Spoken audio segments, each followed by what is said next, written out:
Dan biru. Ahmad Karim biru.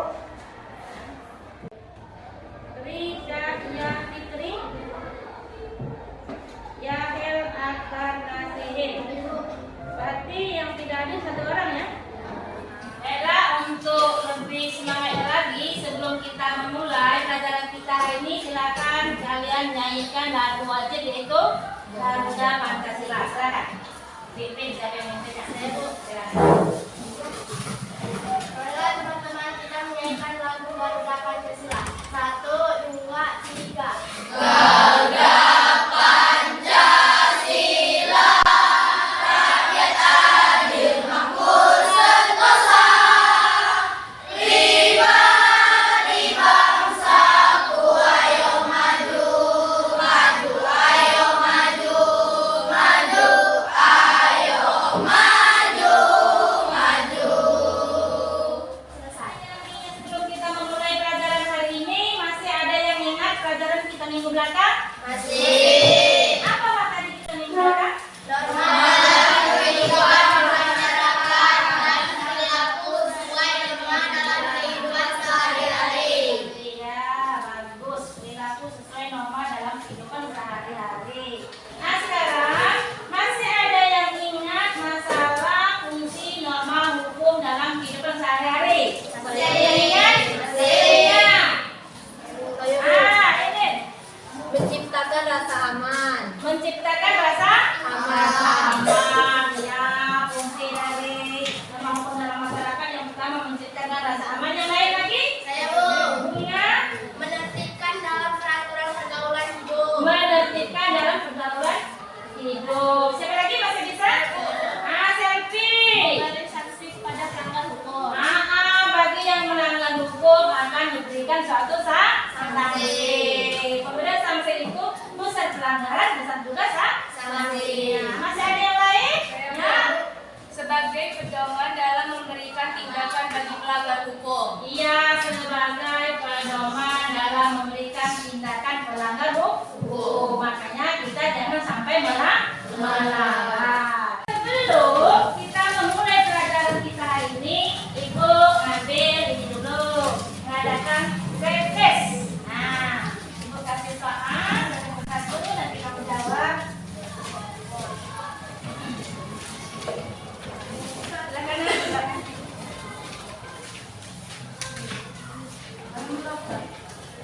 Kasih nama ya. Sudah dikumpul semua? Sekarang ada tujuan pembelajaran. Di mana tujuan pembelajaran ini yang harus kita capai dalam materi kita hari ini? Ini ada beberapa tujuan pembelajaran. Yang pertama, melalui diskusi dan pengamatan PowerPoint dan video, peserta didik dapat mendeskripsikan kerumusan Undang-Undang Dasar Negara Republik Indonesia dalam sidang kedua BPUPKI. Itu yang pertama.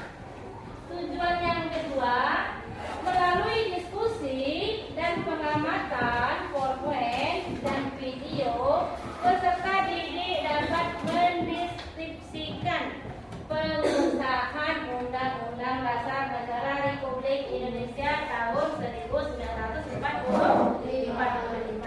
Jadi itulah tujuan pembelajaran kita hari ini yang harus kita capai. Materi kita hari ini adalah perumusan dan pengesahan Undang-Undang Dasar Negara Republik Indonesia tahun 1945. Langkah-langkah pembelajaran kita hari ini, kita akan melakukan diskusi ya.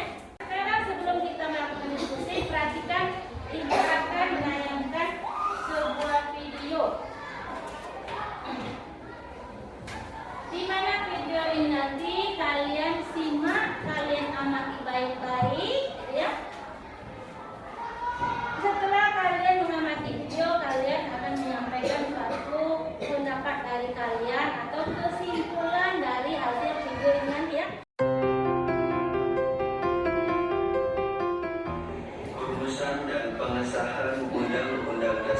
Negara Republik Indonesia tahun 1945. 1. Perumusan Undang-Undang Dasar Negara Republik Indonesia tahun 1945. Istilah konstitusi dalam banyak bahasa berbeda-beda.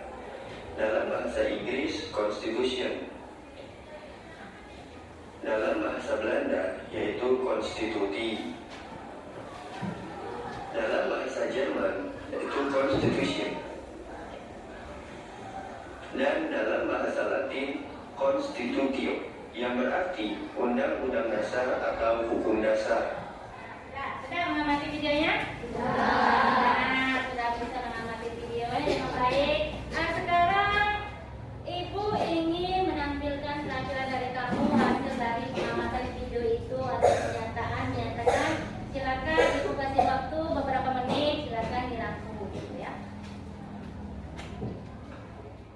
Siapa yang ingin menyampaikan hasil dari video tadi?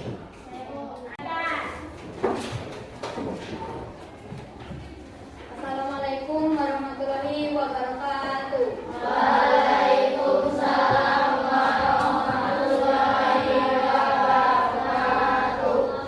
Baiklah teman-teman, di sini saya akan menyampaikan hasil pengamatan saya dari video yang ditayangkan tadi. Panitia Kecil Perancang Undang-Undang Dasar pada tanggal 13 Juli 1945 berhasil membahas beberapa hal dan menyepakati antara lain ketentuan lambang negara, negara kesatuan, sebutan Majelis Permusyawaratan Rakyat, dan membentuk panitia penghalus bahasa yang terdiri atas Djajadiningrat, Salim, dan Supomo. Rancangan Undang-Undang Dasar diserahkan kepada panitia penghalus bahasa. Pada tanggal 14 Juli 1945, BPUPKI mengadakan sidang dengan agenda pembicaraan tentang pernyataan kemerdekaan. Panitia perancangan Undang-Undang Dasar melaporkan hasilnya. Pasal-pasal dari rancangan Undang-Undang 42 pasal, dari 42 pasal tersebut ada 5 pasal masuk tentang aturan peralihan dengan keadaan perang, serta 1 pasal mengenai aturan tahapan. Pada sidang 15 Juli 1945 dilanjutkan dengan acara pembahasan rancangan Undang-Undang Dasar. Saat itu Ketua Perancang Undang-Undang Dasar yaitu Soekarno memberikan penjelasan tentang naskah yang dihasilkan dan mendapatkan tanggapan dari peserta. Lebih lanjut Sopomo sebagai panitia kecil perancang Undang-Undang Dasar diberi kesempatan untuk memberikan penjelasan terhadap naskah Undang-Undang Dasar. Nah, itu saja penjelasan dari saya. Bila ada salah kata saya mohon maaf. Saya akhiri dengan wabillahi taufiq wal hidayah. Wassalamualaikum warahmatullahi wabarakatuh.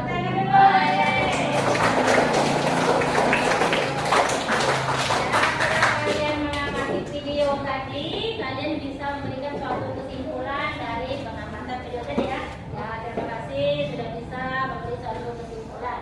Sekarang kita diskusi membentuk kelompok. Silakan kalian membentuk kelompok. Ini berapa orang? 25 orang gitu ya. Nah, itu berapa kelompok? Itu jadi 5 kelompok nanti ya. Nah, silakan bentuklah kelompok 1. Yang sini nanti silakan bentuklah kelompok 1. Kelompok 2-nya silakan kelompok 3, kelompok 4, kelompok 5. Kan? Ini aku kasih lembaran kerja peserta didik yang mana nanti kalian sama-sama mendiskusikan dari ini nanti ya. Nah, silakan diskusikan. Bukan kerja, ini kerjasama namanya.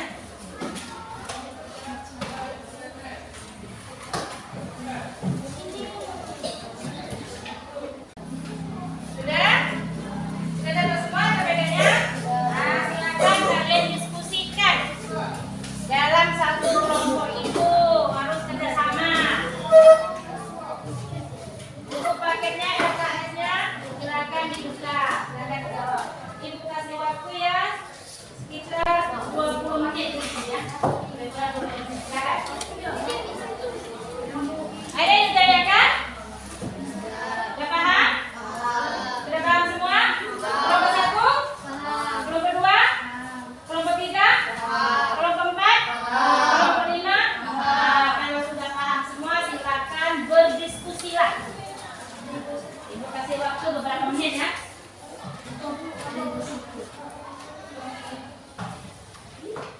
Waalaikumsalam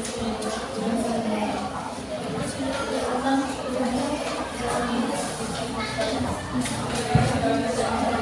you.